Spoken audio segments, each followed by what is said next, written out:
A couple noticed their neighbors frantically evacuating.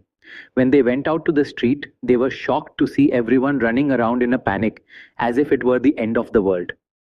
Though Jason didn't know what was happening, he decided to take his family and leave as a precaution. But on the road, they saw the same neighbors returning, making things even stranger. Jason's family grew anxious. They got stuck in traffic and discovered the army had blocked the only road out. Helicopters announced a sudden infection in the city, ordering everyone home. Jason realized they were completely quarantined. Just then, a rock fell from above, and as they looked up, dust filled the air. Two fighter jets roared towards their town and began bombing. Everyone was horrified. Jason's wife, Beth, realized returning home as instructed would have been a death sentence. The jets then turned towards the people on the road. It was clear the army intended to kill everyone.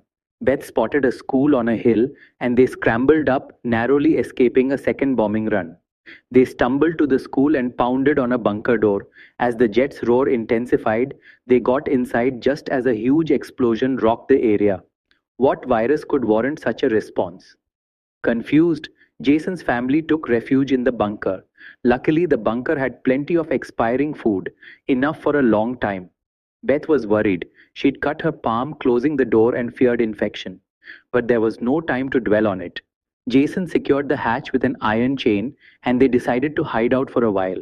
Life underground was bleak, same canned food, muddy well water, and games of cards or hide and seek to pass the time. Isolated, it felt like an apocalypse. Their daughter was the first to break, asking, "Dad, how long will we be here?" Jason had no answer, only saying they'd leave when the virus was gone and life returned. They had no idea their wait would last 300 days.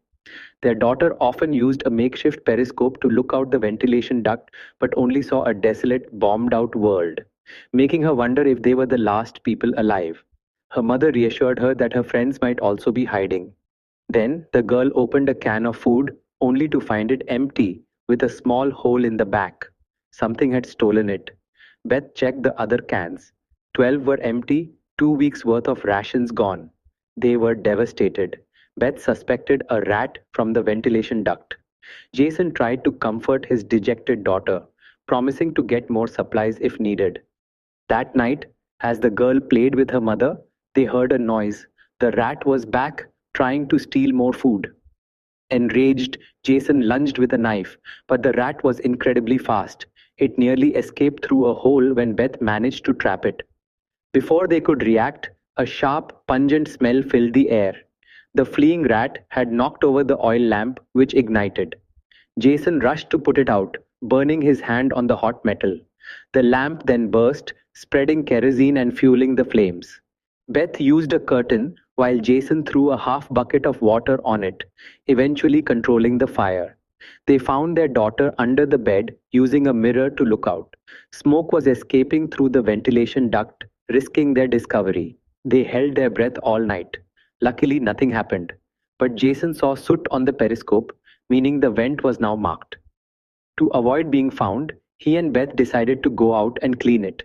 They unchained the hatch, listened, and when it seemed safe, they went out, leaving their daughter alone. After a long wait, her parents hadn't returned.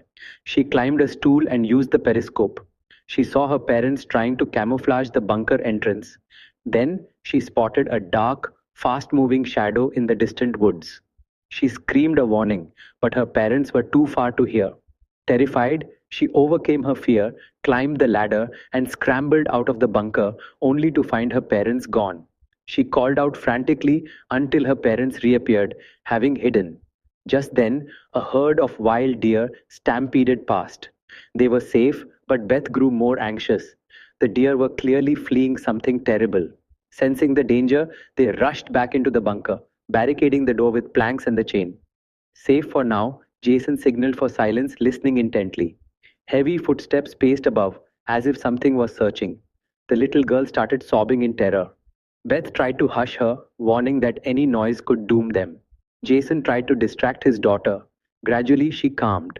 Beth stared at the vent, her unease growing. Suddenly, a loud crash from above, followed by heavy footsteps.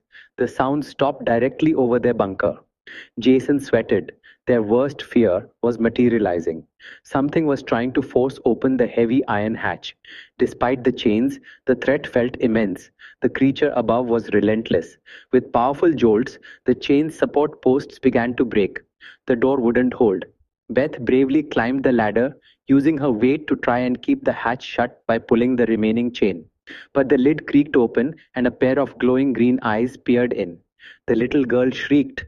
At that moment, Jason managed to break off an iron pipe and jammed it into the door's opening. The pressure from above vanished. The couple resecured the hatch. Though the footsteps faded, Jason was trembling. He'd never imagined that besides ruthless soldiers, terrifying monsters roamed outside. Despondent, the family huddled by the stairs, their shelter compromised, expecting another attack. Soon the storeroom shelf rattled, and a cacophony of footsteps thundered above, as if a horde was running overhead. They converged on the bunker door, launching a ferocious assault. The assault was overwhelming. The heavy iron door buckled. Countless eyes glinted in the dark opening. The family backed away, helpless. Jason threw his lamp, then jammed the storeroom shelf against the door, but it wouldn't last. His daughter spotted another, smaller ventilation duct. Jason smashed it open and pushed his wife and daughter through, but he got stuck trying to follow. With the monsters breaking in, Jason, in desperation, broke his own arm to free himself. Beth frantically pulled him. Just as he was almost free, a giant foot reached through the flames and seized him. All hope was lost. Jason told Beth to protect their daughter as the monster dragged him back into the bunker. Beth and her daughter fled into a tunnel, the sounds of her husband's desperate fight echoing behind them, buying them precious seconds. She dragged her daughter, running in pain. While running and hiding among debris, they noticed something strange. The highway leading to the outside world now had a high wall. Then a helicopter flew in from a distance, and its bright spotlight fully exposed the mother and daughter. Now they had no way to escape. Then it was seen that a huge net fell from the sky and tightly enmeshed Beth and her daughter. Through the net, she saw green-eyed, dark figures approaching. Beth then realized these monsters were soldiers in hazmat suits. Mother and daughter were helpless. A soldier produced a large syringe and injected them both in the neck. As dark blood trickled out, the soldier declared them infected. At his command, the others aimed their weapons, ready to execute them. At that moment, the soldier who had been checking Beth was suddenly attacked. It was Jason, returned from death. His eyes now glowed red, his strength amplified. Jason was fully transformed. He fought savagely but couldn't withstand the gunfire and collapsed. In the chaos, Beth and her daughter had slipped free from the net. The soldiers fanned out, unaware that Beth too was now transforming. She killed several soldiers before being shot and falling onto a car. Hidden in the darkness, their daughter witnessed everything. Enraged by her parents' fate, she also transformed. She leaped, downing a soldier, but Beth, in her last moments, stopped her from delivering the killing blow, not wanting her daughter to become a savage. The girl's monstrous features receded. The injured soldier, his suit breached, was now succumbing to the virus. Jason looked at his daughter, managed a faint, familiar gesture of farewell, and then his eyes closed for good. The daughter, now fully transformed and enraged, lunged at the last remaining soldier. The scene cuts to her, a monstrous figure standing alone, looking out over the devastated quarantined zone.